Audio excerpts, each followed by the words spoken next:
नमस्कार मित्रांनो पितृपक्षात कुत्र्याला या 3 गोष्टी खाऊ घातल्याने 7 पिढ्यांची गरिबी नष्ट होते। मित्रांनो, पितृपक्षाचा काळ ही केवळ एक धार्मिक परंपरा नसून आपल्या संपूर्ण कुलाच्या आत्म्यांशी जोडणारा तो पवित्र क्षण आहे, जेव्हा आपण आपल्या पूर्वजांना स्मरण करून त्यांचे आशीर्वाद प्राप्त करतो। या पावन काळात केलेले प्रत्येक कर्म हे फक्त आपल्या जीवनावरच नाही तर येणाऱ्या पिढ्यांवरही थेट परिणाम करतात। असे म्हणतात की जर पितरांची आत्मा तृप्त झाली तर घरामध्ये सुख, शांती आणि समृद्धीचे दरवाजे उघडतात। पण जर ते अप्रसन्न राहिले तर कितीही मेहनत केली तरी दारिद्र्य आणि दुःखाचे चक्र कायम राहते। म्हणूनच आपल्या धर्मग्रंथांनी आणि ऋषींनी पितृपक्षाच्या दिवसांसाठी विशेष नियम आणि उपाय सांगितले आहेत। त्यापैकीच एक अद्भुत आणि गूढ रहस्य म्हणजे कुत्र्याला अन्न देणे। आता तुम्हाला वाटत असेल की पितृपक्ष आणि कुत्र्यांचा संबंध काय? तर जाणून घ्या, आपल्या शास्त्रांमध्ये कुत्रा हा धर्मराज यमराजाचा वाहन मानला आहे। तो फक्त एक पशु नसून तो दिव्य प्रतीक आहे, ज्याच्या माध्यमातून तर्पण आणि श्राद्धाचा संदेश पितरांपर्यंत पोहोचतो। मान्यता आहे की पितृपक्षात जर कुत्र्यांना 3 विशेष गोष्टी खाऊ घातल्या तर 7 पिढ्यांचे दारिद्र्य नष्ट होते। हे कुठलाही अंधविश्वास नाही तर एक खोल आध्यात्मिक परंपरा आहे जी आपल्या पूर्वजांनी शतकानुशतकांपासून पाळली आहे। या 3 गोष्टींमध्ये अशी शक्ती आहे की त्या कुत्र्याच्या माध्यमातून थेट पितरांना तृप्त करतात। आणि जेव्हा पितर प्रसन्न होतात तेव्हा ते फक्त आपल्यालाच नव्हे तर आपल्या मुलांना आणि पुढील 7 पिढ्यांना आशीर्वाद देऊन दारिद्र्य आणि दुःखांपासून मुक्त करतात। विचार करून बघा, आपण सगळेच आपल्या कुटुंबाला सुखी संपन्न पाहू इच्छितो, पण अनेकदा जाणवते की जणू काही अदृश्य बंधन आपल्याला अडवत आहेत। मेहनतीनंतरही पैसा टिकत नाही, घरात कलह राहते आणि जीवनात शांतीचा अभाव असतो। अशा वेळी पितृपक्षाचा हा छोटासा उपाय आपल्या जीवनात चमत्कार करू शकतो। हे केवळ कुत्र्याला खाऊ घालणे नाही तर आपल्या पूर्वजांना सन्मान देणे आहे, आपल्या कुलाच्या आत्म्यांना तृप्त करणे आहे। आज आपण याच रहस्याचा उलगडा करू। त्या 3 गोष्टी कोणत्या आहेत ज्यांच्याशिवाय पितृपक्षाचे अनुष्ठान अपूर्ण मानले जाते आणि ज्या श्रद्धेने कुत्र्याला अर्पण केल्या जातात त्यामुळे 7 पिढ्यांपर्यंत दारिद्र्याचे नावोनिशाण मिटते। मित्रांनो, ही कथा फक्त ऐकायची नाही तर जीवनात उतरवायची आहे, कारण यामुळे आपल्या घराच्या दारी समृद्धी आणि समाधानाचा दीप प्रज्वलित होऊ शकतो। पण त्यापूर्वी तुम्हाला एक अत्यंत गंभीर गोष्ट सांगतो। आपल्या प्राचीन धर्मग्रंथ गरुड पुराणमध्ये स्पष्ट लिहिले आहे की पितृपक्षाची कोणतीही कथा किंवा शिकवण जर अर्धवट सोडली तर ते केवळ ज्ञानापासून वंचित राहणे नाही तर ते पाप मानले जाते। कारण अपूर्ण कथा मनात शंका, भ्रम आणि अधूरं सत्य ठेवते, आणि हे अधूरं सत्य कधी-कधी माणसाला चुकीच्या मार्गावर घेऊन जाते। म्हणूनच आपणास विनम्र विनंती आहे की ही कथा शेवटपर्यंत नक्की ऐका, कारण ही फक्त एक गोष्ट नाही तर जीवनाचे आरसे आहे ज्यात तुम्ही तुमच्या कर्मांचे प्रतिबिंब पाहू शकता। कदाचित या कथेतला एखादा शब्द, एखादा प्रसंग तुमच्या जीवनाची दिशा बदलून टाकेल, तुम्हाला पापापासून वाचवेल आणि अंधारातून बाहेर काढेल ज्यात तुम्ही नकळत अडकले असाल। पितृपक्षाच्या या पवित्र दिवसात आपण आपल्या पूर्वजांना तृप्त करतो आणि जेव्हा ते प्रसन्न होतात तेव्हा 7 पिढ्यांपर्यंत आशीर्वाद वर्षाव करतात। म्हणून जर तुम्ही खरे सनातनी आहात तर हे तुमचेही धर्म आहे की असे संदेश फक्त स्वतःपुरते मर्यादित ठेवू नका तर जास्तीत जास्त लोकांपर्यंत पोहोचवा। म्हणूनच मित्रांनो, या व्हिडिओला लाईक करा, आपल्या मित्रपरिवारासोबत शेअर करा आणि आमच्या ज्ञानसागर मराठी चॅनलला सबस्क्राईब करायला विसरू नका, जेणेकरून पितृपक्षाशी संबंधित दिव्यकथा, धर्मसत्य आणि जीवनाच्या घडणाऱ्या शिकवणी तुम्हाला सतत मिळत राहतील। आणि हो, कमेंटमध्ये जय श्रीराम आणि जय पितृदेव नक्की लिहा, जेणेकरून हा भाव तुमच्या पितरांपर्यंत पोहोचेल आणि ते आपल्यावर आपली कृपा दृष्टी ठेवतील। चला तर मग श्रद्धा आणि विश्वासाने या कथेची सुरुवात करूया। सूर्याच्या पहिल्या किरणांनी अजून पृथ्वीला स्पर्श केला नव्हता। गणूच्या छोट्याशा झोपडीबाहेर चिमण्यांचे मधुर किलबिलाट घुमू लागले. फाटलेल्या छपरातून डोकावणारे निळे आकाशाचे तुकडे, मातीच्या भिंतींवर साचलेला ओलसरपणा आणि कोपऱ्यात ठेवलेली रिकामी भांडी, हे सर्व गणू आणि सुमतीच्या कठीण जीवनाचे साक्षीदार होते. गणू खाटेवर बसून आपली जुनी फाटलेली धोतर शिवत होता. त्याच्या डोळ्यात थकवा आणि उदासीची खोल सावली होती, जणू अनेक वर्षांचा संघर्ष तिथेच थांबला होता. गणूने हताश स्वरात म्हटले, सुमती, बघ ना, या धोतरातही भोग पडला आहे. आता कपड्याचा तुकडा पण फार महाग झाला आहे. ना जाणे या थंडीत कसा निभाव लागेल. सुमती आपल्या लांब केसांचा जुडा बनवत होती. तिने हलकीशी स्मितरेषा दाखवली. तिच्या डोळ्यात आशेची चमक होती. तिने हाताच्या तळव्यावर तिळक लावलं आणि शांत स्वरात म्हणाली, आपण चिंता करू नका. भगवान श्रीकृष्ण नेहमी आपल्या भक्तांची रक्षा करतात. ते नक्कीच आपली ऐकतात. गणूने एक खोल श्वास घेतला. त्याच्या चेहऱ्यावर कटुतेच्या रेषा उमटल्या. तो म्हणाला, सुमती, तुझ्या या कृष्ण भगवानाने आजवर आपली कोणती मदत केली आहे. सकाळपासून संध्याकाळपर्यंत मी शेतात घाम गाळतो आणि तू दुसऱ्यांच्या घरात काम करतेस. तरीही आपल्या जवळ ना घर आहे ना ढंगाचे कपडे. सुमतीने आपली छोटीशी पूजेची पेटी उघडली आणि कृष्णाच्या चित्रासमोर दीप प्रज्वलित केला. तिच्या डोळ्यात भक्तीची ज्योत चमकत होती. ती हळुवारपणे म्हणाली, श्यामाची लीला अगम्य आहे. कधी कधी जीवनाच्या अंधारातच त्यांचा प्रकाश सर्वात तेजस्वीपणे चमकतो. गणूने कपाळ धरून चिडचिडेपणाने म्हटले, बस कर ग सुमती, प्रत्येक वेळी भगवान भगवान ऐकून माझं डोकंच दुखायला लागतं. तू दिवसभर मंदिरात आणि पूजेत मग्न असतेस. तुझ्या कृष्णाला दिसत नाही का की आपण किती संकटात आहोत. थंडी आली आहे. आपल्या जवळ तर चादरही नाही. कधी जेवायला मिळतं तर कधी उपाशी झोपावं लागतं. सुमतीने शांतपणे आपली पूजा पूर्ण केली आणि हळूहळू गणूजवळ आली. तिने गणूच्या खांद्यावर हात ठेवला. तिच्या डोळ्यात प्रेम आणि करुणा होती. ती कोमल स्वरात म्हणाली, आपण व्यर्थ चिंता का करता. श्रीकृष्ण सर्व पाहत आहेत. ते आपली परीक्षा घेत आहेत. थोडा धीर धरा. आज नाही तर उद्या नक्कीच ते आपल्यावर कृपा करतील. गणूने सुमतीचा हात झटकून टाकला. त्याच्या आवाजात खोल वेदना होती. तो म्हणाला, काय धीर धरणार सुमती. इतकी वर्ष हाच ऐकतोय की आज ठीक होईल, उद्या ठीक होईल. पण असं करत करत किती वर्ष गेली. धीराचीही काही मर्यादा असते. देव शेवटी आपल्याकडे का पाहत नाही.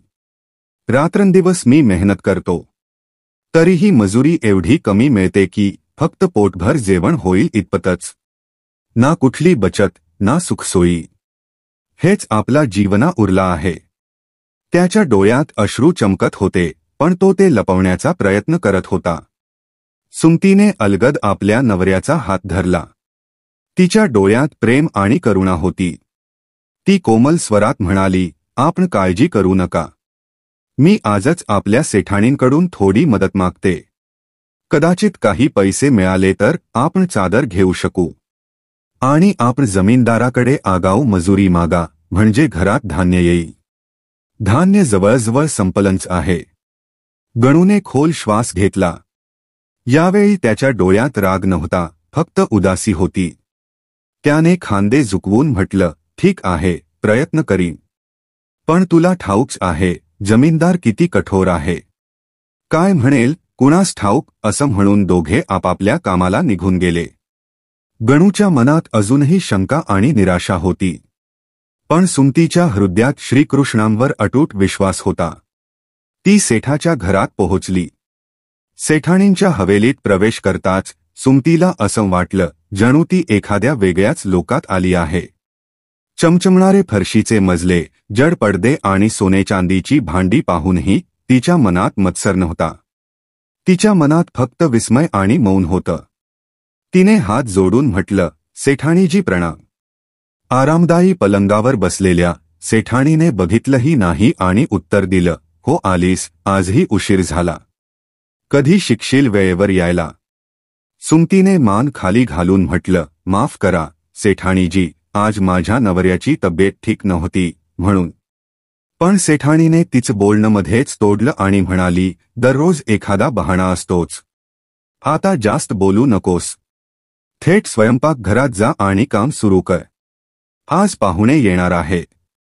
सुमती शांतपणे स्वयंपाकघराकडे निघाली, पण काही पावलं टाकून थांबली आणि हळूवार मागे वळली. तिचा आवाज मंद होता. ती म्हणाली, सेठाणीजी, एक छोटीशी विनंती आहे. सेठाणी झुंझळून म्हणाली, आता काय आहे? सुमतीने आपल्या साडीचा पर धरून हळू आवाजात म्हटलं, मालकीण, थंडी खूप वाढली आहे आणि आमच्या घरी चादर नाही. जर आपण माझ्या पगारातून थोडे पैसे आगाऊ दिलेत तर फार कृपा होईल. सेठाणीच्या डोळ्यात राग चमकला. ती तीव्र स्वरात म्हणाली, ही कसली ढिठाई आहे? अजून महिना संपलाही नाही आणि पैसे मागतेस. पैसे तर महिन्याच्या शेवटीच मिळतील, त्याआधी नाही. सुमतीने हात जोडून विनंती केली, मालकीण, थंडी खूपच वाढली आहे आणि घरी धान्यही संपलं आहे. आपण माझ्या पगारातून कापून घ्या, पण कृपा करून आत्ता थोडे पैसे द्या. सेठाणीने तुच्छतेने तिच्याकडे पाहिलं आणि म्हणाली, तुमच्यासारख्या नोकराण्या कधी सुधारत नाहीत. बहाणे करून पैसे काढायचं हे तर तुमच्याकडूनच शिकावं. एकतर कामाला उशिरा येतेस, त्यावरून कामही नीट करत नाहीस आणि आता पैसे मागतेस. करायचं असेल तर काम कर, नाहीतर निघून जा. तुझ्यासारख्या अजून भरपूर मिळतील. सुमती शांत झाली. तिच्या गालांवर अश्रू ओघळले, पण तिने मागे वळून पाहिलं नाही. ती शांतपणे आपल्या कामात गुंतली आणि मनोमन भगवान श्रीकृष्णांना हाक मारू लागली, हे कन्हैया, फक्त आपणच आमची रक्षा करू शकता. मला ठाऊक आहे की आप आम्हाला या कठीण काळातून नक्की बाहेर काढाल. तिकडे गणूही शेतात थंड वाऱ्यात घाम गाळत काम करत होता. संपूर्ण दिवसाची कष्टाची मेहनत झाल्यानंतर जेव्हा त्याने जमीनदाराकडे आगाऊ मजुरी मागितली, तेव्हा त्यालाही अपमान सहन करावा लागला. जमीनदार रागाने म्हणाला, काल माधव पैसे मागत होता, आज तू मागतोयस. तुम्ही सगळे कामचोर आहात. काम करत नाही, पण पैसे मागायला नेहमी पुढे. गणूने हात जोडून नम्रतेने म्हटलं, मालक, घरी धान्य नाही. आज रात्री जेवायला काहीच नाही. दया करा. पण जमीनदाराने त्याला मध्येच थांबवलं आणि म्हणाला, काम पूर्ण होईपर्यंत एक पैसाही मिळणार नाही. अजून 3 दिवसांचं काम बाकी आहे. पूर्ण कर, मग हिशेब होईल. आता जा, माझं तोंड काय बघतोस? गणूने मान खाली घातली. त्याच्या हृदयात निराशा भरली. हळूहळू घरी परतताना तो विचार करू लागला, असं दिसतंय की आज रात्री उपाशीत झोपावं लागेल. कुणास ठाऊक हा दुःखाचा काळ कधी संपेल. संध्याकाळ होत आली होती. सुमती जेव्हा आपल्या कामावरून परत येत होती, तेव्हा तिने पाहिलं की मंदिराबाहेर मोठी गर्दी जमली आहे. तिथे एक श्रीमंत व्यापारी गरिबांना चादरी वाटत होता. थंडीने थरथरणारे लोक रांगेत उभे होते. हे पाहून सुमतीच्या डोळ्यात चमक आली. तिच्या मनात आशेची किरण जागी झाली. तिने मनोमन म्हटलं, हे कृष्णा, ही तर तुमचीच कृपा आहे. मी सकाळीच तुमच्याकडे प्रार्थना केली होती आणि बघा, तुम्ही किती लवकर ऐकलंत. तीही रांगेत उभी राहिली. काही वेळानंतर तिच्या हातात एक नवीन आणि गर्म चादर आली. तिचं हृदय आनंदाने भरून गेलं. चलता चलता सुमतीच्या मनात विचार आला, हे बघून गणू किती आनंदी होतील. आता त्यांना विश्वास बसेल की देव खरोखरच आपली प्रार्थना ऐकतो. पण तेव्हाच रस्त्यात तिची भेट एका वृद्ध भिकाऱ्याशी झाली. तो वृद्ध थंडीने थरथरत होता. अंगावर फाटकी पुराणी कपडे होती. कापत्या आवाजात त्याने म्हटलं, बाई, तू माझी मदत करू शकशील का? सुमती थबकली. तिने करुण स्वरात विचारलं, हो बाबा, सांगा, मी काय करू शकते? वृद्ध म्हणाला, बाई, मी फार गरीब आहे. माझी झोपडी मोडकळीस आलेली आहे. कुणाचा आधार नाही. भीक मागून कसाबसा संसार चालवतो. या थंड रात्री माझ्याजवळ एकही चादर नाही. तब्येतही खूप खराब आहे. तू ही चादर मला देशील का? तुझे फार उपकार होतील. सुमतीने आपल्या हातात धरलेली चादर पाहिली आणि मग त्या वृद्धाकडे पाहिलं. तिच्या मनात मोठा द्वंद्व सुरू झाला. ही चादर तिच्या आणि गणूसाठी किती आवश्यक होती. थंडी दिवसेंदिवस वाढत होती आणि गणू अनेक दिवसांपासून एका चादरीचीच गोष्ट करत होते. पण समोर उभा असलेला हा असहाय वृद्ध, त्याची आजारपणाने आणि वयानं कमकुवत झालेली देहष्टी पाहून तिचं मन पिळवटून गेलं. ती हलक्या हास्याने म्हणाली, ठीक आहे बाबा, ही चादर तुम्ही घ्या, आम्ही तरुण आहोत, थंडी सहन करू. पण तुमच्या वयात ही थंडी फार त्रासदायक आहे. वृद्धाने ती चादर घेतली आणि त्याच्या चेहऱ्यावर एक दिव्य तेज उमटलं. डोळ्यात रहस्यमय स्मित उमटलं. तो म्हणाला, बाई, तुझे खूप आभार. देव तुला नेहमी सुखी ठेवो. तुझी दया कधीही वाया जाणार नाही. सुमती पुन्हा मंदिराकडे जाऊ इच्छित होती, पण तोपर्यंत साऱ्या चादरी संपल्या होत्या. तिचे हात रिकामे राहिले. मात्र तिच्या मनात एक विलक्षण शांती उतरली. ती मनात म्हणाली, हेही प्रभूच्या इच्छेप्रमाणेच झालं. जे होतं तेच आपल्या भल्यासाठी असतं. घरी परतल्यावर तिने पाहिलं, गणू आधीपासूनच बसले होते. त्यांच्या चेहऱ्यावर निराशा आणि राग स्पष्ट दिसत होता. ते काही न खाता बसले होते. ते संतापून म्हणाले, हे काय सुमती, एवढा उशीर कुठे झाला? आणि सेठाणीने काही पैसे दिले का? सुमतीने मान खाली घातली आणि शांत स्वरात म्हणाली, माफ करा जी, मी सेठाणीशी बोलले होते, पण त्यांनी नकार दिला. म्हणाल्या महिन्याच्या अखेरीसच पैसे मिळतील. गणूने हात आपटून रागाने म्हणाले, मला ठाऊक होतं, श्रीमंतांवर विश्वास ठेवायचा नाही. पैशाच्या ढिगावर बसलेले असतात, पण मदतीला एक पैसाही देत नाहीत. जमीनदाराने सुद्धा सुनावलं, आधी काम पूर्ण कर, मग हिशेब कर. त्यांनी सुमतीचे रिकामे हात पाहिले आणि तीव्र स्वरात विचारलं, मंदिरातून चादर मिळाली नाही का? सुमतीने सत्य सांगायचं ठरवलं. ती थोड थबकली आणि म्हणाली, मिळाली होती जी, एक मोठे गृहस्थ चादरी वाटत होते. मला एक मिळाली होती. पण रस्त्यात एक वृद्ध बाबा भेटले. ते फार आजारी होते, थंडीने थरथरत होते. मला वाटलं, आम्ही तरुण आहोत, थंडी सहन करू. पण त्या वयात ते कसं सहन करतील? म्हणून मी ती चादर त्यांना दिली. गणूचा चेहरा बदलला. त्यांच्या डोळ्यात राग दाटला. तो ओरडला, तुला काय झालं आहे? इतक्या दिवसांपासून मी चादरीची मागणी करतोय आणि तू ती दुसऱ्याला दिलीस. आपल्याजवळ काही नाही आणि तू समाजसेवा करतेस. सुमती शांत स्वरात म्हणाली, तुम्ही निराश होऊ नका जी, ईश्वर सर्व पाहत आहे. हा कठीण काळही निघून जाईल. कदाचित प्रभू आपली परीक्षा घेत आहेत.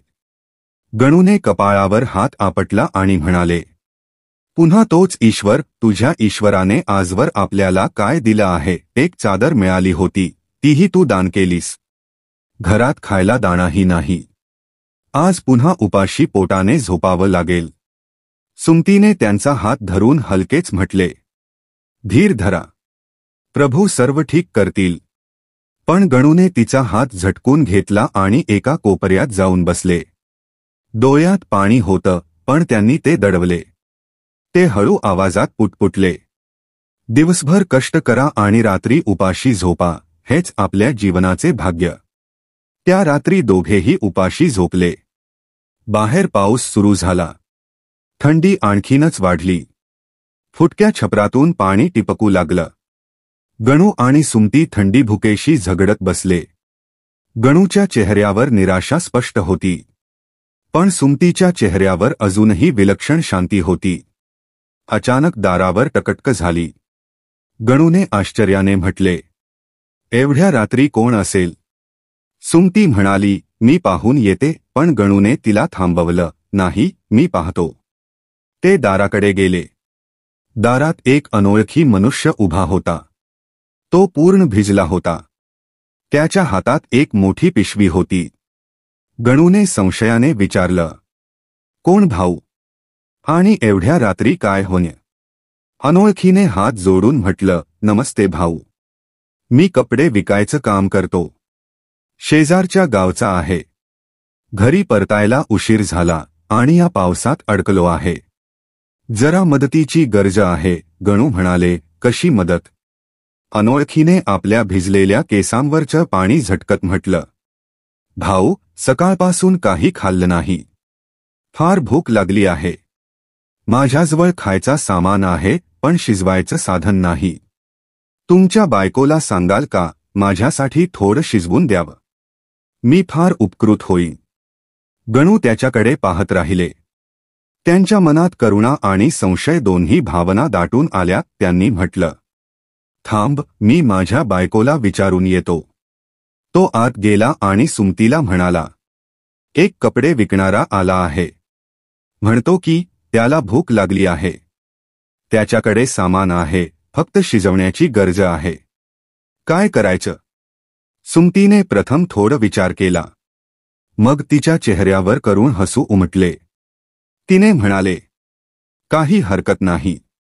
मी त्यासाठी जेवण बनवते. गणूने विरोध व्यक्त केला.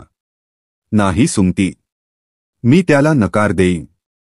कोण आहे, कुठून आला, काही ठाऊक नाही. एवढ्या रात्री अनोळख्याला घरात बोलवणं बरोबर नाही. आणि जर तो चोर किंवा लुटेरा आला तर आपण स्वतः उपाशी आहोत. सांग तर कुठून त्याला जेवण देऊ? सुमतीने त्याचा हात धरला आणि मृदू स्वरात म्हणाली, आपण त्याला नकार देऊ नका. भुकेची वेदना आपल्यापेक्षा कोण जाणेल? तो थोडं जेवण खाईल तर त्याचा त्रास मिटेल. आणि चोरलुटेऱ्याची गोष्ट तुम्ही करताय. आपल्याजवळ चोरीसाठी काही आहेच का? आपल्याजवळ एक फाटलेली नाणाही नाही. गणूने हार मानली आणि संमती दिली. ठीक आहे, जर तुम्ही म्हणत असाल तर मी त्याला बोलवतो. तो बाहेर गेला आणि अनोळखीला घरात येण्याचं आमंत्रण दिलं. अनोळख्याने आपली पिशवी उघडली.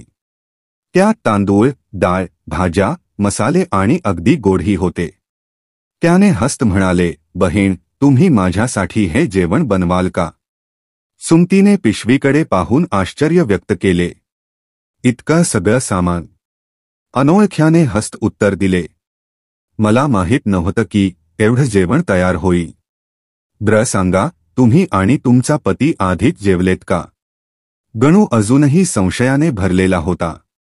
त्याने पटकन म्हणाले, तुमचं स्वतःच लक्ष ठेवा. आमचं सोडा. तुम्ही खा आणि जा. अनोळख्याने करुणतेने गणूकडे पाहिले. भाऊ, राग का करता? मी फक्त विचारलं होतं. तुमच्या चेहऱ्यावरून दिसतं की तुम्ही अजून काही खाल्ले नाही. चला, तुम्ही दोघेही माझ्यासोबत जेवण करा. गणूने थंड स्वरात म्हटले, नाही, हे जेवण तुमचं आहे. आम्ही खाणार नाही. पण अनोळख्याने ठामपणे म्हणाले, असं कसं होईल? तुमच्या पत्नीने एवढ्या रात्री माझ्यासाठी जेवण बनवलं. हे माझ्यासाठी फार मोठं आहे. एवढं जेवण मी एकटे कसं खाईन? जर तुम्ही दोघेही माझ्यासोबत खाल्ले नाही तर मला चांगले वाटणार नाही. गणू आणि सुमतीने एकमेकांकडे पाहिले. भूक तोंडात होती आणि स्वयंपाकातून येणाऱ्या सुगंधाने मन मोहून गेलं.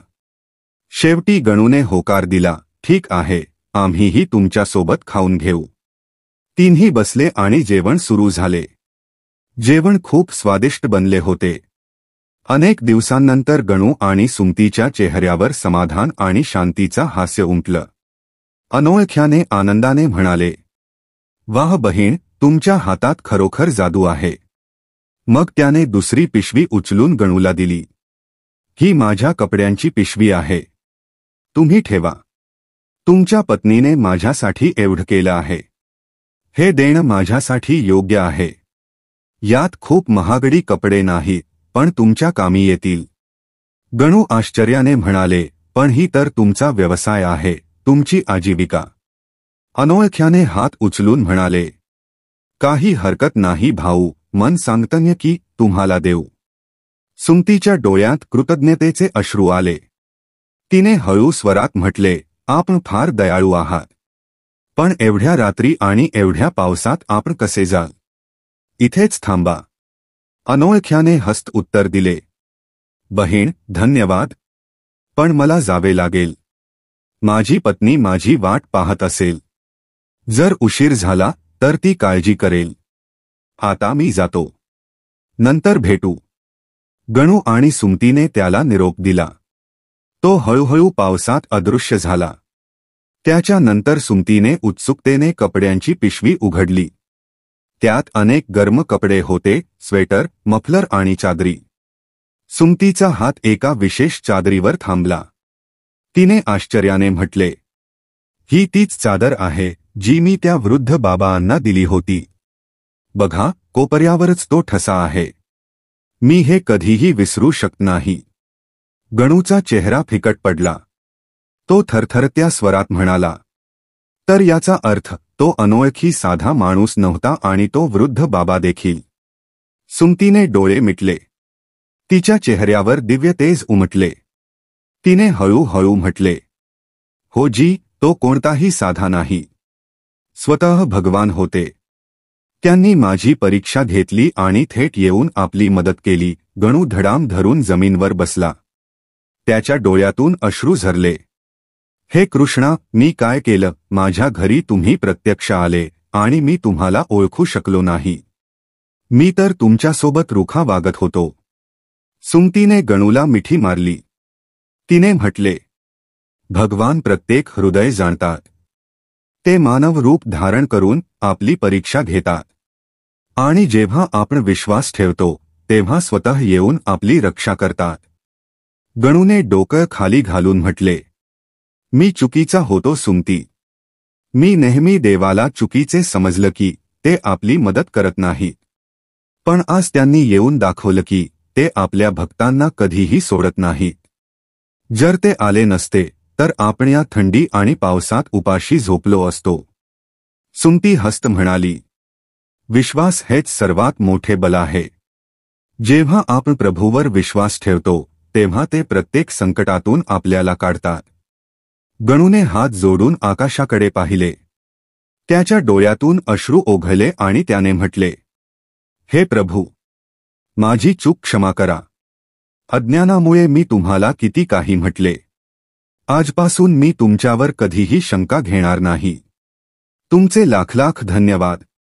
त्या रात्री गणू आणि सुमती नवीन चादरींमध्ये झोपले. त्यांच्या चेहऱ्यावर पहिल्यांदा खरी शांती आणि विश्वासाची हसणारी स्मित होती. काही दिवस असेच गेले. आता गणूच्या मनात भगवानाप्रती खोल श्रद्धा जागृत झाली होती. ते आणि सुमती दोघेही रोज भक्ती आणि प्रार्थनेला वेळ देऊ लागले. गणूचा स्वभावही बदलला होता. तो आता शांत आणि धैर्यवान झाला होता. एक दिवस जेव्हा दोघे आपल्या झोपडीबाहेर बसले होते, एक साधू बाबा त्यांच्या घरासमोर आले. त्यांच्या चेहऱ्यावर अद्भुत तेज होते आणि डोळे खोल ज्ञानाने भरलेले होते. गणू आणि सुमतीने एकत्र हात जोडून म्हणाले, प्रणाम बाबा. साधूने आशीर्वाद देत म्हणाले, कल्याण हो मुलांनो.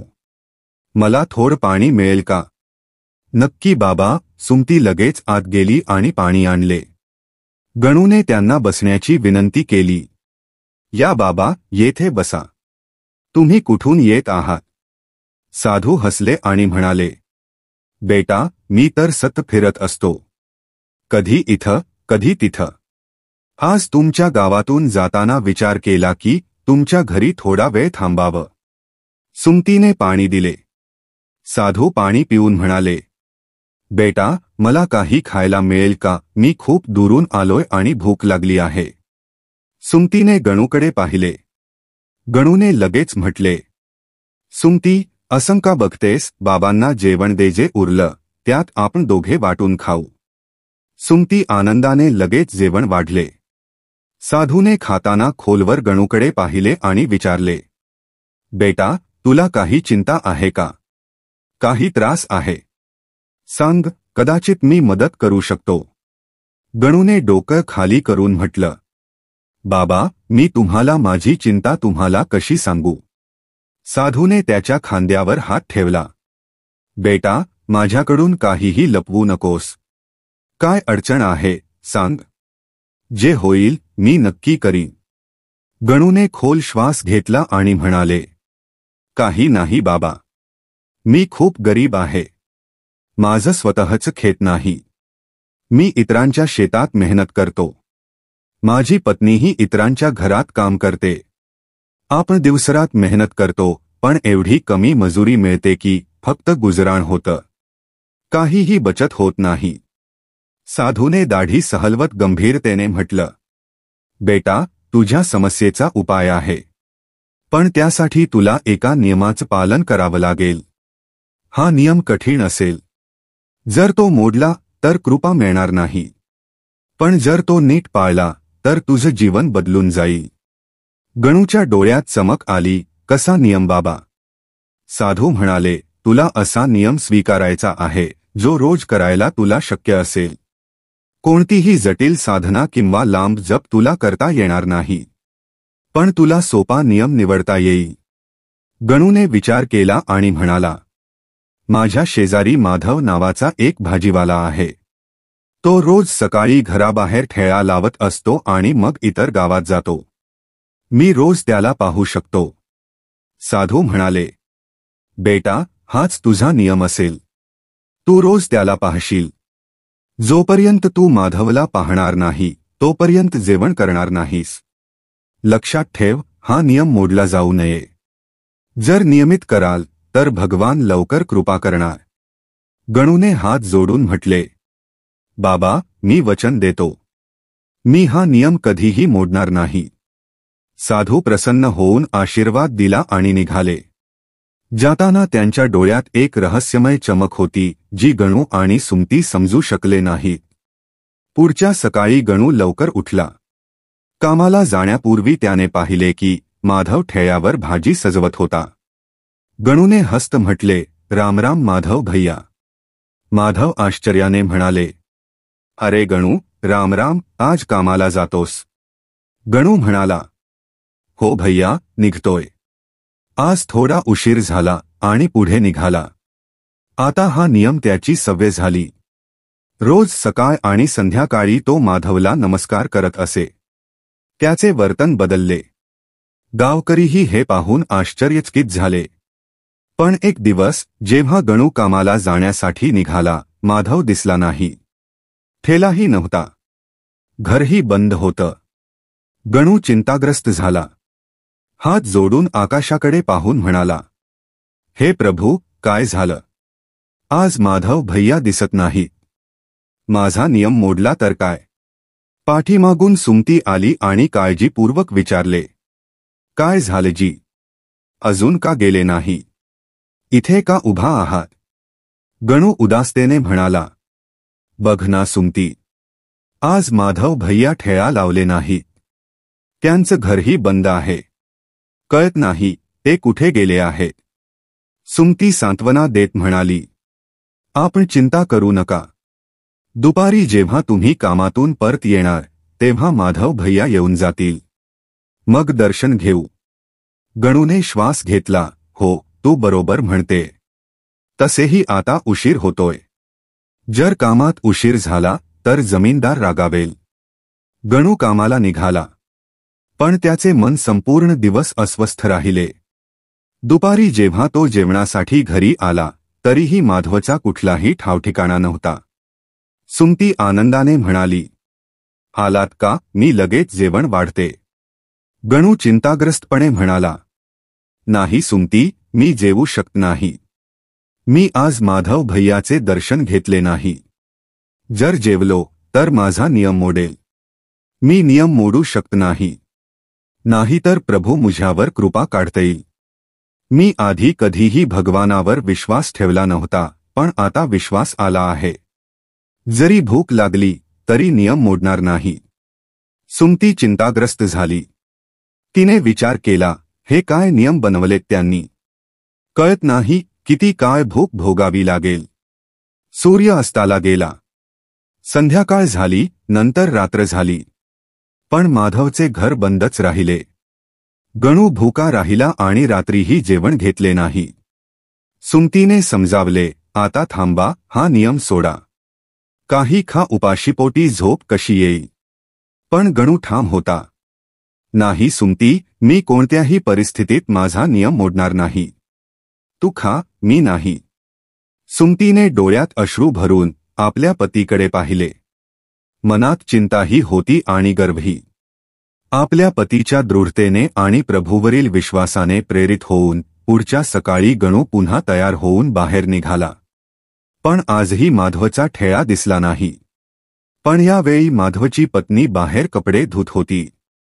गणू विनम्रपणे म्हणाला, नमस्ते भाभी. माधव भैया कुठे आहेत? 2 दिवस दिसले नाही. माधवची पत्नी हस्त म्हणाली, हो गणू भाई, आम्ही काल नातेवाईकांच्या लग्नाला गेलो होतो. रात्री उशिरा परत आलो म्हणून सकाळी उशीर झाला. आता माधव ताजी भाजी आणण्यासाठी शेतात गेले आहे. गणूचे मन अजूनच बेचैन झाले. त्याने झटपट म्हटले, ठीक आहे भाभी, मी शेतातच त्यांना भेटतो. तो भूक आणि कमजोरी असूनही वेगाने शेताकडे निघाला. तिथे माधव भाजी निवडत होता. त्यावेळी त्याचे लक्ष जमिनीत पडलेल्या चमकदार वस्तूवर गेले.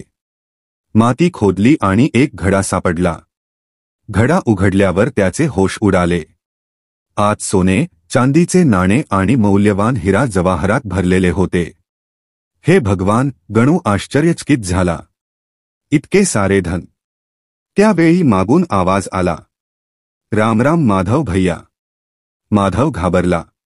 झटपट घड लपवण्याचा प्रयत्न केला. त्याने पाहिले की गणू येत आहे. थांब गणू, माझं ऐक. माधव घाबरला. पण गणूने हात जोडून म्हटले, मला फक्त तुमचे दर्शन हवे होते भैया. एवढे पुरेसे आहे. 2 दिवस भुकेलेलो आहे. आता जेवू शकतो. माधवला वाटले की गणूने खजाना पाहिला आहे. तो आणखी घाबरला. गणूने म्हटले, माझं ऐक, काहीही सांगू नकोस. गणू थांबला आणि विचारले, काय सांगू नकोस भैया, कोणती गोष्ट लपवायची आहे? माधव कलावत म्हणाले, हा घडा तुला पाहायला मिळाले आहे. यामध्ये धन आहे. आपण दोघं ते अर्धा वाटू. तुझी गरिबीचा दूर होईल आणि माझी सुद्धा. गणूच्या डोळ्यात विस्मय भरला. त्याने घडा पाहिले आणि विश्वास बसत नव्हता. त्याच्या डोळ्यातून अश्रू ओघळले. त्याने आकाशाकडे पाहून म्हटले, हे प्रभू, तुझे लाख लाख धन्यवाद. तू माझं ऐकलेस.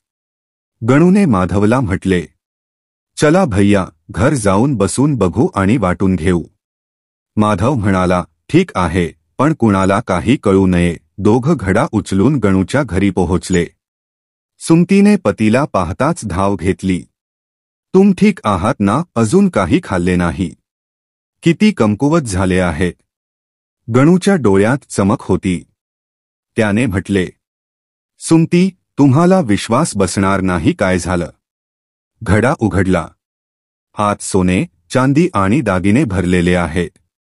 सुमती चकित राहिली. हे सगळं कसं? गणू श्रद्धेने म्हणाला, माधव भैयाला शेतात भेटलो आणि त्यांनी सांगितले की आपण ते अर्धा वाटू. हे सगळं प्रभूची कृपा आहे. सुमती प्रसन्न होऊन पतीला मिठी मारली. तिच्या डोळ्यातून अश्रू आले. तिने म्हटले, बघाजी, ईश्वराच्या घरी उशीर असतो पण अंधार नाही. आज हा खजाना त्या नियमामुळे मिळाला. जर नियम पाळला नसता तर शेतात जाऊन माधव भैयाला भेटत नाही आणि धनही मिळत नाही. गणूने अश्रू पुसत म्हणाले, हो सुमती, तू बरोबर म्हणते. आधी ईश्वराने चादर मागून परीक्षा घेतली, नंतर साधूच्या रूपात आपल्या घरात आल्यावर माझा भाग जेवला. हे सगळं आमच्या परीक्षेचे भाग होते. किती वाईट दिवस पाहिले, पण हे सगळं आमच्या धैर्य आणि विश्वासाचं फळ आहे. माधव म्हणाला, गणू आणि सुमती, तुम्ही खूप चांगले लोक आहात. मला आनंद आहे की हे धन तुम्हा दोघांशी वाटत आहे. तुम्ही याचे खरे अधिकारी आहात. सुमतीने हात जोडून म्हटले, हे सगळं भगवानाची कृपा आहे माधव भैया. त्यांनी आमच्यासाठी हे सगळं केले. गणू उत्साही होऊन म्हणाला, आता आपल्याला इतरांच्या घरी काम करण्याची गरज नाही. आता मला त्या कठोर जमीनदाराच्या शेतातही जाण्याची गरज नाही. आम्ही या धनातून आपली जमीन खरेदी करू आणि सुखशांतीने जीवन व्यतीत करू. सुमतीने गणूचा हात धरून म्हटले, हो, आणि आता आपण आपल्या मुलांना चांगली शिक्षाही देऊ आणि गावातील गरिबांचीही मदत करू. गणूने माधवसोबत धन समान वाटले आणि आभार मानून त्याला निरोप दिला. माधव निघाल्यानंतर त्याने सुमतीला जवळ बोलावले आणि म्हटले, खरंच सुमती, ईश्वराच्या घरी उशीर असतो पण अंधार नाही. मी किती चुकीचे विचार केले होते. मी तर प्रभूवर रागावला होतो की ते आपली मदत करत नाहीत, पण ते प्रत्येक क्षण आमच्यासोबत होते. सुमती मुस्कुराई आणि म्हणाली, भगवान नेहमी आपल्या भक्तांची परीक्षा घेतात आणि नंतर त्यांना आशीर्वाद देतात. आपल्याला फक्त त्यांच्यावर विश्वास ठेवावा लागतो. तुम्ही तेच केले. त्या दिवशी गणूने नियम पूर्ण केल्यावर पहिले जेवण केला. त्याच्या मनात अपार शांती आणि प्रभूबद्दल आभार होते. कालांतराने गणू आणि सुमतीचे जीवन बदलले. त्यांनी गावात एक सुंदर घर बांधले आणि काही जमीनही खरेदी केली. आता सुमतीला इतरांच्या घरी काम करण्याची गरज नव्हती आणि गणू आपल्याच शेतात मेहनत करत होता. धन आल्यानंतरही त्यांचा स्वभाव साधा आणि दयाळू राहिला. त्यांनी गावातील गरीब मुलांसाठी एक छोटीशी शाळा उघडली जिथे मोफत शिक्षण दिले जायचे. एक दिवस गणू शेतात काम करत होता. त्यावेळी एक अनोळखी आला. त्याला पाहून गणूला काहीतरी ओळखीचे जाणवले. अनोळखी व्यक्ती हसत म्हणाला, नमस्ते गणू. गणू आश्चर्यचकित झाला. नमस्ते, आपण आधी भेटलो आहोत का?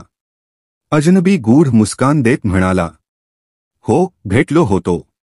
पण कदाचित तुम्ही मला ओळखू शकत नाही. गणूनी जाणीवपूर्वक पाहिले. त्यांच्या चेहऱ्यावर दिव्य तेज होते आणि डोळ्यात अलौकिक प्रकाश. गणूचे हृदय थरथरले. आपणच आहात ज्या रात्री पाऊस पडत असताना आमच्या घरी आले होते. अनोळखी व्यक्ती हसला आणि म्हणाला, हो, मीच आहे. आणि तोच ज्याने तुला नियम दिला होता की रोज माधवला पाहावे. गणूच्या पायाखाली जमीन सरकली. तो लगेच त्यांच्या चरणांवर पडला आणि भावुकपणे म्हणाला, आपणच साधू बाबा आहात. आणि आपणच तो वृद्ध भिकारी होतात ज्यांना सुमतीने चादर दिली होती. अनोळखी व्यक्तीने त्याला सांगितले, हो गणू, मीच आहे. मी तुमची परीक्षा घेण्यासाठी आलो होतो आणि तुम्ही दोघेही यशस्वी झाला. गणूच्या डोळ्यातून अश्रू ओघळले. त्याने थरथरत्या स्वरात म्हणाले, मला क्षमा करा बाबा. मी न जाणता तुमच्याबद्दल काय काय विचार केले. मी तर भगवानावरही विश्वास ठेवत नव्हतो. त्यांची निंदा करत होतो. अनोखी व्यक्ती त्याचे अश्रू पुसत म्हणाला, काही फरक पडत नाही पुत्रा. जीवनात प्रत्येक मानवाला अडचणींचा सामना करावा लागतो. त्यावेळी अनेक वेळा माणूस ईश्वरावर विश्वास गमावतो. पण जेव्हा तो पुन्हा विश्वासाच्या मार्गावर येतो तेव्हा भगवान त्याला प्रेमाने स्वीकारतात. तुझी पत्नी सुमती नेहमीच खरी भक्त राहिली आहे. तिचा विश्वास अद्भुत आहे. आता तूही त्या मार्गावर चाललास आहे. गणूने कृतज्ञतेने हात जोडले आणि म्हणाले, आपल्या कृपेने आमचे जीवन बदलले बाबा. आता आम्ही सुखी आहोत आणि इतरांची सेवा करीत आहोत. मी गरीब मुलांसाठी शाळा देखील उघडली आहे. बाबा प्रसन्न झाले आणि म्हणाले, हीच खरी भक्ती आहे पुत्रा. आपल्या लाभाचा उपयोग इतरांच्या भल्यासाठी करणे. मी तुम्हा दोघांवर अत्यंत आनंदित आहे. काही वेळ बोलल्यानंतर अनोळखी व्यक्ती उठला आणि म्हणाला, आता मी जात आहे गणू, पण लक्षात ठेवा, मी नेहमीच तुमच्या सोबत आहे, तुमच्या हृदयात. गणूने त्यांच्या चरणांवर डोके टाकून म्हटले, आपला आशीर्वाद नेहमी आमच्या सोबत राहो बाबा. अनोळखी व्यक्तीने आशीर्वाद दिला आणि हळूहळू निघून गेला. गणू त्यांना जाताना निहारत राहिला. नंतर घाईने घरी धावून सुमतीला सर्व सांगण्यासाठी गेला. सुमती, ते परत आले होते, तेच साधू बाबा? सुमतीने विस्मयाने विचारले, कोण साधू बाबा? गणूने उत्साहाने संपूर्ण घटना सांगितली. सुमतीच्या चेहऱ्यावर भक्ती आणि आश्चर्याचा भाव दिसला. तिने डोळे मिटून हात जोडले आणि म्हणाली, प्रभूने आम्हाला पुन्हा दर्शन दिले. आम्ही किती भाग्यशाली आहोत. गणूने पत्नीला मिठी मारत म्हटले, हो सुमती, आम्ही खरंच भाग्यशाली आहोत. हे सगळं फक्त तुमच्या अटूट विश्वासामुळे शक्य झाले. तुझ्या विश्वासामुळेच आपण इथे पोहोचलो. त्या शाम गणू आणि सुमतीने विशेष पूजा आयोजित केली. संपूर्ण गावाला आमंत्रित केले. सर्वांना जेवण दिले. गरिबांना कपडे आणि आवश्यक वस्तू दानात दिल्या. अशा प्रकारे गणू आणि सुमतीचे जीवनाने नवीन दिशा घेतली. विश्वास, दया आणि सेवेत भरलेली दिशा.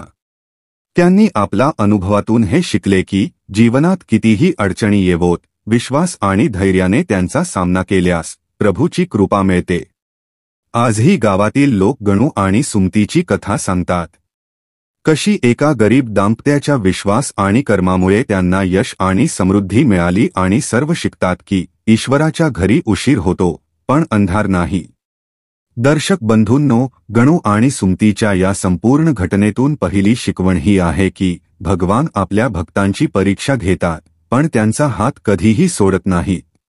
पितृपक्षाच्या दिवसांतही हा संदेश वारंवार सांगितला जातो की जेव्हा आपण आपल्या पूर्वजांचे तर्पण करतो, त्यांना श्राद्धाने स्मरण करतो, तेव्हा ते आपली परीक्षा घेतात. ते पाहू इच्छितात की संतान अडचणीत देखील आपला धर्म आणि कर्तव्य पाळते का. सुमतीने जेव्हा एका वृद्ध बाबाला चादर दिली, ते फक्त दया नव्हती, तर ती आपल्या पितरांच्या आत्म्यांना संतुष्ट करण्यासारखी होती. कारण शास्त्रांमध्ये सांगितले आहे, जो भुकेल्याला अन्न, तहानलेल्याला जल आणि थंडल्याला वस्त्र देतो, तो फक्त दान करत नाही, तर आपल्या पितरांना प्रसन्न करतो.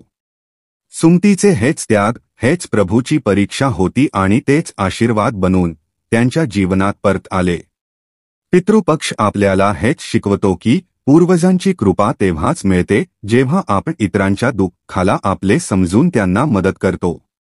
दुसरी शिकवण ही कथा आपल्याला सांगते की धैर्य आणि नियम पाळल्यानेच ईश्वर आणि पितरांची कृपा प्राप्त होते.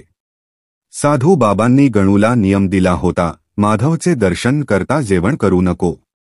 गणूने कितीही भूक भासली तरीही नियम मोडला नाही. पितृपक्षाचा महत्त्वही हेच आहे. या काळात म्हणतात की जर नियम मोडला तर पितरांचा आशीर्वाद दूर जातो. श्राद्धात स्वच्छता, संयम, सत्य आणि नियम हे सर्वात मोठे आधार आहेत. जसे गणूने भुकेले राहूनही आपल्या नियमाचे पालन केले आणि अखेरीस सोन्याचा आणि चांदीचा घडा मिळवला, तसेच जो मनुष्य पितृपक्षाच्या काळात नियम आणि श्रद्धेने कर्म करतो, त्याच्या जीवनातून दरिद्रता आणि संकट दूर होतात. ही कथा आपल्याला सांगते की धैर्य आणि नियम फक्त भगवानाला नाही, तर पितरांनाही प्रसन्न करतात आणि त्यांच्या आशीर्वादामुळे घरात समृद्धी येते. तिसरी शिकवण ही आहे की जेव्हा प्रभू कृपा करतात आणि पितरांचा आशीर्वाद मिळतो, तेव्हा त्या धनाचा आणि सुखाचा उपयोग फक्त स्वतःसाठी नाही, तर सेवा आणि दानात करावा. गणू आणि सुमतीने हेच केले. त्यांनी आपल्या धनातून गावातील मुलांसाठी शाळा उघडली. गरिबांना जेवण आणि कपडे दिले. हेच खरे तर्पण आहे. पितृपक्षाचा सर्वात मोठा संदेश हेच आहे की जेव्हा आपण इतरांच्या जीवनात प्रकाश भरतो, तेव्हा आपले पितर प्रसन्न होतात आणि आपल्याला अधिक आशीर्वाद देतात. श्राद्ध फक्त अन्नजल अर्पण करणे नाही, तर यात हा भाव असतो की आपण आपल्या पितरांच्या स्मृतीसाठी करुणा आणि सेवा करावी. सुमती आणि गणूने सेवा आणि दयेला आपला धर्म बनवला आणि याचमुळे त्यांच्यात शांती आणि समृद्धी आली. म्हणूनच भावंडांनो, या कथा आणि पितृपक्षातून आपल्याला 3 गहन शिकवणी मिळतात. ईश्वर आणि पितर नेहमीच परीक्षा घेतात, पण भक्ताचा हात कधीही सोडत नाहीत. नियम आणि धैर्य हेच कृपा आकर्षित करतात आणि समृद्धीचा खरा आनंद सेवा आणि दानात आहे. याच कारणाने म्हटले जाते की पितृपक्षात दया, श्रद्धा आणि संयमाने केलेले प्रत्येक कर्म अनेक पिढ्यांपर्यंत आशीर्वाद बनून उतरतो. दर्शक बंधूंनो, ही कथा येथे संपत नाही. आता आपण पितृपक्षाच्या त्या दिव्य कथांचा स्मरण करू, ज्यांना ऐकल्यानंतर तुमच्या हृदयात नवीन प्रकाश जागृत होईल. कारण पितृपक्ष फक्त श्राद्ध आणि तर्पणाचा काळ नाही, तर हे असे अवसर आहे जेव्हा मनुष्य आपल्या पितरांच्या आत्म्याला तृप्त करू शकतो आणि त्याचबरोबर आपल्या जीवनातील दरिद्रता, दुःख आणि संकट दूर करू शकतो. दर्शक बंधूंनो, तुम्ही ऐकले असेल की पितृपक्षात जर काही वस्तू कुत्र्यांना अर्पित केल्या तर घरात कधीही दरिद्रता येत नाही. शास्त्र सांगते की कुत्रा फक्त प्राणी नाही, तर यमराजाचा वाहन आहे, पितरांचा संदेश वाहक आहे. जेव्हा पितृपक्षाच्या काळात आपण श्रद्धेने या प्राण्यांना भोजन देतो, तेव्हा हे थेट आपल्या पितरांपर्यंत पोहोचते आणि ते तृप्त होऊन आशीर्वाद देतात. याच रहस्याबद्दल आपण आता सविस्तर जाणून घेऊ की पितृपक्षात 3 विशेष वस्तू कुत्र्यांना खायला दिल्याने जीवनात कधीही दरिद्रता येत नाही. हे फक्त परंपरा नाही, तर एक दिव्य नियम आहे, ज्याचा अनुभव आपल्या पूर्वजांनी घेतला आणि आपल्याला दिला आहे. तर चला पितृपक्षाच्या पहिल्या कथांचा स्मरण करू. खूप जुना काळ. एका लहानशा गावात वेणुधर नावाचा युवक राहत होता. त्याच्या मनात नेहमी एक प्रश्न असायचा, जेव्हा कोणीतरी या जगाला सोडतो, तेव्हा आपल्याकडून अर्पित केलेले अन्न आणि जल खरोखर त्यांच्यापर्यंत पोहोचते का? हे फक्त परंपरा आहे की यात काही दिव्य रहस्य आहे? हा प्रश्न त्याला दररोज चिंतित करायचा. एक दिवस तो गावाच्या गुरुकुलाजवळ गेला आणि म्हणाला, गुरुदेव, लोक पितरांचे तर्पण करतात, कावळ्यांना आणि कुत्र्यांना अन्न देतात. पण मला समजत नाही, हे खरोखर त्या आत्म्यांपर्यंत पोहोचते का? ऋषी हस्त म्हणाले, वत्स, हे फक्त कर्मकांड नाही. जेव्हा संतान श्रद्धा आणि प्रेमाने अर्पण करते, तेव्हा पितर अदृश्य रूपाने आपल्या वंशजांपर्यंत पोहोचतात आणि त्यांचे आशीर्वाद देतात. विशेषतः कुत्र्याला अन्न देणे पवित्र मानले गेले आहे, कारण तो धर्मराजाचा वाहन आहे आणि पितरांपर्यंत अर्पण पोहोचवण्याचे माध्यम आहे. जर तू श्रद्धेने असे केलेस, तर तुझा संशय नक्की मिटेल. युवकाने त्याच दिवशी संकल्प केला. त्याने स्नान केले, शुद्ध वस्त्र परिधान केले. ते आणि जलाने आपल्या पितरांचा स्मरण केला आणि अन्न तयार करून अर्पणाची तयारी केली. थोड्याच वेळात एक दुबळा, भुकेला कुत्रा त्याच्या अंगणात पोहोचला. त्याच्या डोळ्यात करुणा होती. शरीर थरथरत होते. युवकाने विचार केला, कदाचित हेच ते अवसर आहे, जे गुरुदेव म्हणाले होते. त्याने प्रेमाने त्या कुत्र्याला हाताने रोटी आणि खीर खायला दिली. जसेच कुत्र्याने जेवण केले, त्याच्या शरीरातून दिव्य प्रकाश पसरू लागला आणि त्याच क्षणी युवकाने आपल्या हृदयात एक गुंज ऐकली. वत्स, आम्ही तुमचे पितर आहोत. तुमच्या श्रद्धा आणि सेवेमुळे आम्ही तृप्त झालो. आज तू जे अर्पण या कुत्र्याला दिले, ते थेट आमच्यापर्यंत पोहोचले. तुझ्या घरात अन्न आणि धनाची कधीच कमतरता येणार नाही आणि तुझे संततीही हाच धर्म पाळतील. हे ऐकून युवकाच्या डोळ्यातून अश्रू ओघळले. त्याने हात जोडून म्हणाले, आता मला विश्वास झाला की पितरांना केलेले अर्पण कधीही व्यर्थ जात नाही आणि कुत्र्याला खायला देणे खरोखरच धर्मराजाला प्रसन्न करण्यासारखे आहे. त्या दिवसापासून त्याने ठरवले की प्रत्येक वर्ष पितृपक्षाच्या काळात तो विशेषतः कुत्र्यांना भोजन करणार. कारण जेव्हा कुत्रा तृप्त होतो, तेव्हा समजावे की पितरही प्रसन्न होऊन आशीर्वाद देतात. दर्शक बंधूंनो, या कथेतला सर्वात गहन संदेश हा आहे, आपल्या पितरांना तृप्त करणे आपली सर्वात मोठी जबाबदारी आहे आणि कुत्र्याला भोजन करणे फक्त दया करण्याचे काम नाही, तर ते थेट पितरांपर्यंत पोहोचलेले अर्पण आहे. जेव्हा कुत्रा भोजन करून आनंदाने शेपूट हलवतो, त्याच क्षणी आपल्या पूर्वजांची कृपा आपल्या आत्म्यावर सावली म्हणून उतरते. म्हणूनच जेव्हा कधी पितृपक्ष येतो, श्रद्धेने कुत्र्यांना भोजन करावे. हेच सर्वात सोपे आणि सर्वात खरे तर्पण आहे. चला दर्शक बंधूंनो, आता दुसऱ्या कथेकडे जाऊ. खूप जुना काळ आहे. काशीच्या जवळ एका लहान शहरात धनपाल नावाचा सेठ राहायचा. त्याच्याकडे धन, वैभव, अनाज आणि दागिने याची कधीही कमतरता नव्हती. परंतु एका दुःखाची छाया त्याच्या हृदयात खोलवर बसलेली होती. त्याचे कुटुंब सातत्याने आजारांनी घेरलेले राहायचे. घरात कलह व्हायचा आणि व्यापारातही तोटा होई. धनपाल विचारात मग्न राहायचा, माझ्याकडे सर्व काही असूनही सुख का नाही? शेवटी कोणते पाप आहे ज्यामुळे माझ्या घरातून शांतता हरवली? एक दिवस शहरात एक साधू आले. त्यांच्या तेजस्वी स्वरूप पाहून धनपालने त्यांना घरात बोलावले आणि आपली व्यथा सांगितली. साधूने ध्यान केले आणि मग म्हणाले, सेठ, तुमच्या घराची ही दुर्दशा यासाठी आहे की तुम्ही कधीही आपल्या पितरांचा स्मरण आणि श्राद्ध केले नाही. ज्यांनी तुम्हाला जन्म दिला, ज्यांना तुमच्या अन्नाचा हिस्सा मिळायला हवा होता, ते आज तृष्णेने भटकत आहेत. जेव्हा पितर अप्रसन्न होतात तेव्हा घरात अन्न आणि धन येत असते, परंतु ते टिकत नाही. सुखशांती हरवते. धनपाल धक्का खाल्ला. तो म्हणाला, गुरुदेव, मी कधीच या विषयावर विचार केला नाही. कृपया मला मार्ग दाखवा. साधू म्हणाले, आगामी दिवसात पितृस्मरणाचा विशेष काळ आहे. त्या काळात तुम्ही तर्पण, पिंडदान आणि अन्नदान करा. विशेषतः लक्ष ठेवा की ब्राह्मण, कावळे आणि कुत्र्यांना भोजन करायला हवे, कारण हेच सेतू आहे ज्याद्वारे तुमचे अर्पण पितरांपर्यंत पोहोचते. धनपालने साधूंचे आदेश पाळले. जेव्हा तो दिवस आला तेव्हा त्याने संपूर्ण शहरात भोजाचे आयोजन केले. ब्राह्मणांना आदरपूर्वक भोजन केले. कावळ्यांना आणि गायींना अनाज दिले आणि आपल्या अंगणात बसून भुकेले कुत्र्यांची प्रतीक्षा करण्यास लागला. काही वेळात 2 कुत्रे आले. एकाचे शरीर जखमी होते, दुसरा खूप कमजोर आणि भुकेला होता. लोक त्यांना पाहून चेहरा वळवत होते, परंतु धनपालने तत्काळ आपल्या हातांनी त्यांना पोळी, दूध आणि खीर खायला दिली. कुत्र्यांनी तृप्त होऊन शेपूट हलवली आणि शांततेने पसरले. तसेच हे होताच अचानक धनपालला आपल्या घरात एक दिव्य सुवास अनुभवायला मिळाला. असे वाटले की घराच्या प्रत्येक कोपऱ्यातून आशीर्वाद ओसंडून येत आहेत. त्याच रात्री त्याला स्वप्न आले. त्याचे पितर त्याच्यासमोर उभे होते. त्यांच्या मुखावर संतोष दिसत होता. ते म्हणाले, वत्स धनपाल, आज तू आम्हाला तृप्त केलेस. इतक्या वर्षांपासून आम्ही प्रतीक्षा करत होतो, परंतु आज तुझ्या हातून अर्पण मिळाल्यामुळे आमचे हृदय प्रसन्न झाले. आता तुझ्या घरातून क्लेश दूर होईल आणि समृद्धी स्थायी होईल.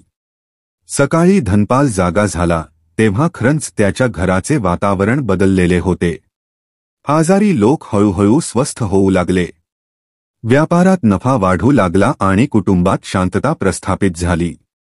दर्शक बंधूंनो, या कथेतला गहन संदेश हा आहे की फक्त धन असणे हे सुख नाही.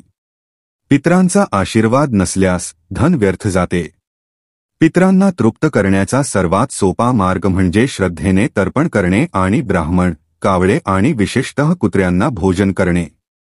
कुत्रा फक्त प्राणी नाही, तर धर्मराजाचा वाहन आहे. त्याला भोजन करणे थेट पितरांपर्यंत अर्पण पोहोचवणे आहे. म्हणून जेव्हा कधी पितृपक्ष येतो, आपण हे कर्म टाळू नये. भुकेले कुत्र्याला रोटी, दूध, भात किंवा अन्य कोणतेही भोजन करावे. त्याचे तृप्त होणे म्हणजे आपल्या पितरांचे तृप्त होणे. आणि जेव्हा पितर तृप्त होतात तेव्हा घर आणि कुटुंबावर त्यांचा आशीर्वाद आपोआप बरसतो. दर्शक बंधूंनो, खूप काळापूर्वी मगध राज्यात राजा चंद्रकेतू यांचा राज्यकाळ होता. राजा दयाळू आणि न्यायप्रिय होता, परंतु एक समस्या त्याला आतून खायची होती. राजमहालात वारंवार अनहोनी घडायची. कधी घोडे आजारी पडायचे, कधी शेतातील पिके नष्ट व्हायची, तर कधी महलात विनाकारण कलह उडायची.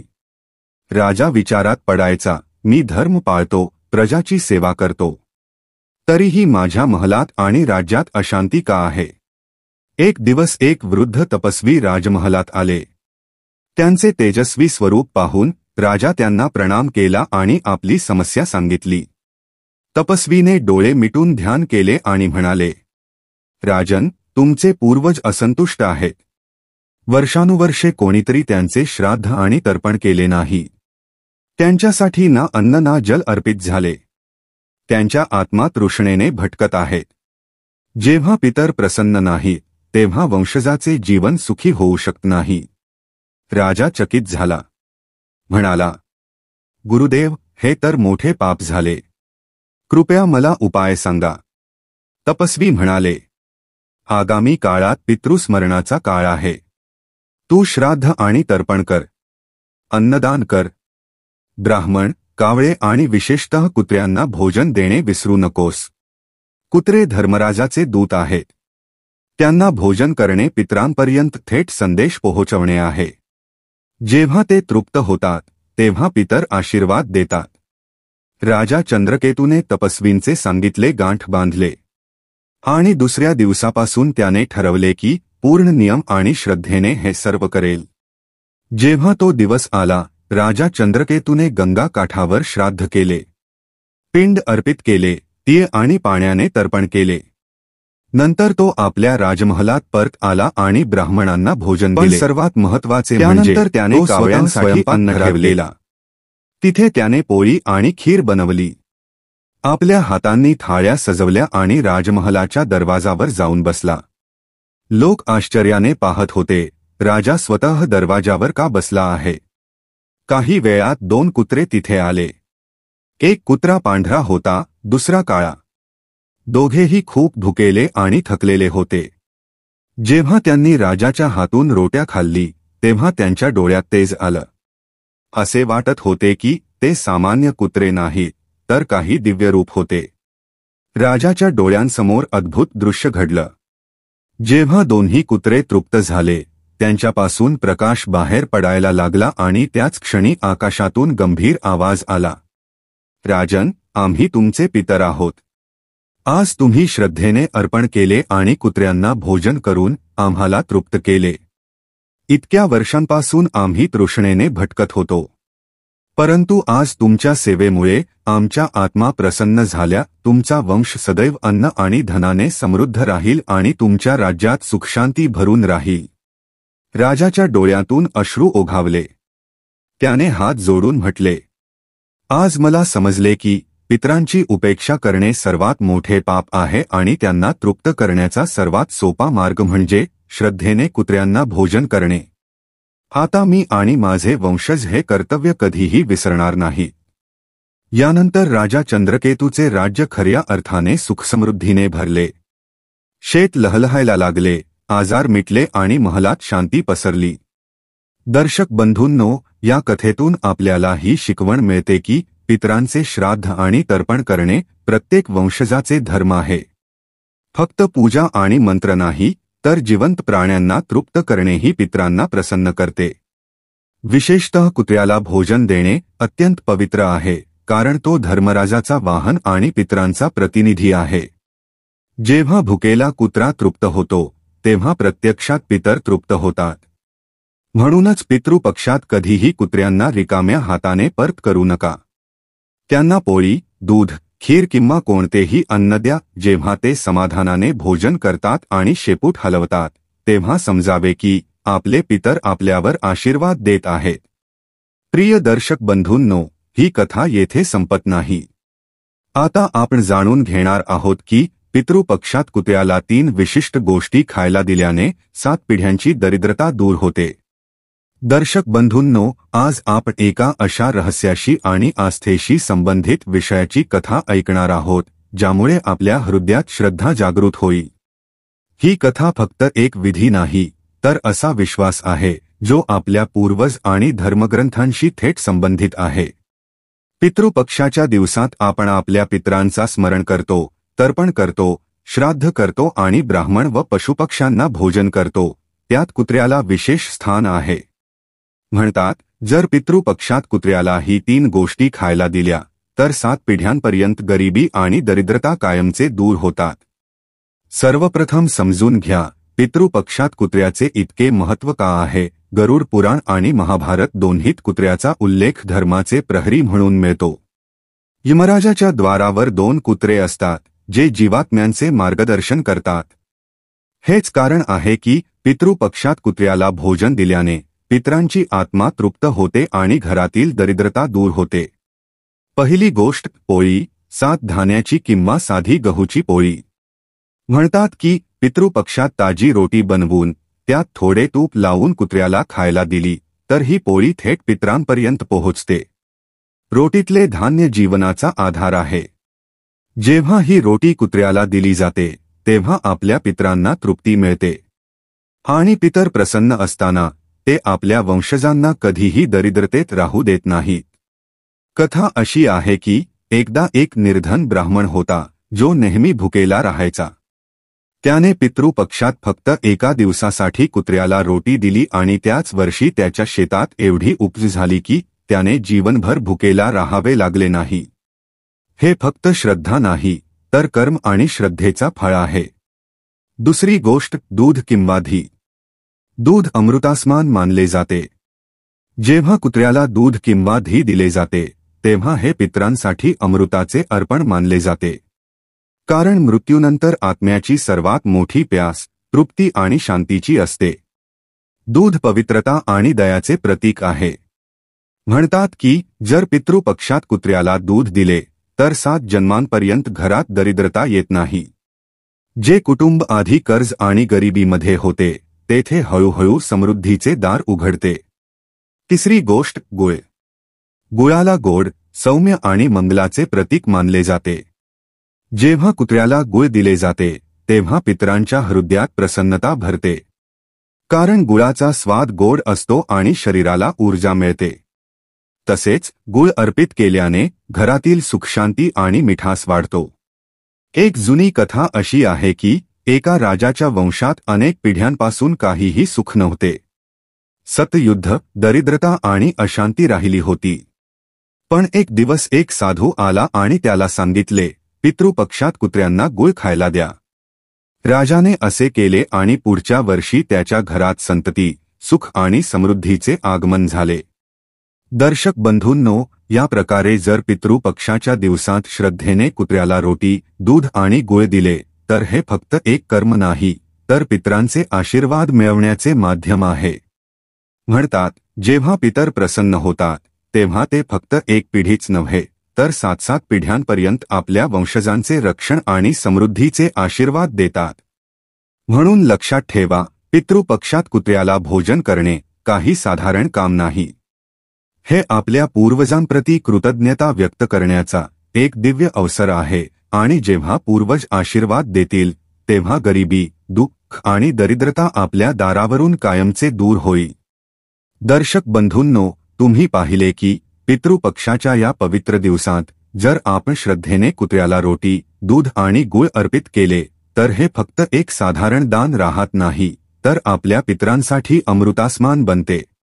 या 3 गोष्टींचा परिणाम इतका गहन आहे की 7 पिढ्यांपर्यंत घरातील दरिद्रता संपते आणि कुटुंबात सुख, शांती, समृद्धी आणि पितरांचा आशीर्वाद कायमस्वरूपी बसतो. लक्षात ठेवा, पितृपक्ष आपल्याला हे शिकवतो की आपल्या पूर्वजांचे अस्तित्व फक्त नावापुरते नाही. ते आजही आपल्या जीवनाचा आधार आहेत. त्यांच्या आशीर्वादामुळेच घरातील दीपक जळतो, संतती प्रगती करते आणि कुटुंबात सुखसमृद्धी राहते. म्हणूनच या पितृपक्षात हे छोटेसे कार्य नक्की करा. कुत्र्याला पोळी, दूध आणि गुळ खायला द्या आणि पहा की आपल्या जीवनाचे मार्ग उज्ज्वल कसे होऊ लागतात. आता आपण सर्वांकडे विनम्र विनंती करतो की जर ही कथा तुम्हाला ज्ञानवर्धक आणि हृदयस्पर्शी वाटली तर आपल्या कुटुंब आणि मित्रांपर्यंत ही पोहोचवा आणि आमच्या चॅनेल ज्ञानसागर मराठी नक्की सबस्क्राईब करा, जेणेकरून अशा दिव्य आणि ज्ञानपूर्ण कथा तुम्हापर्यंत सतत पोहोचत राहतील. धन्यवाद. जय पितृदेव.